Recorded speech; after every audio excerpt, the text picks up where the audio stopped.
করছেন, সেই অংশটাকে আপনি যদি কোনো সেই দিন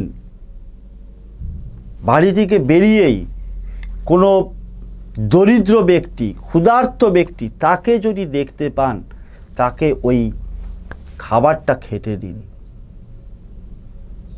তার সাথে আপনি যদি পারেন আপনার বাড়িতে যা খাবার আছে তার সঙ্গে সেটা মিশিয়েও খেতে দিতে পারেন।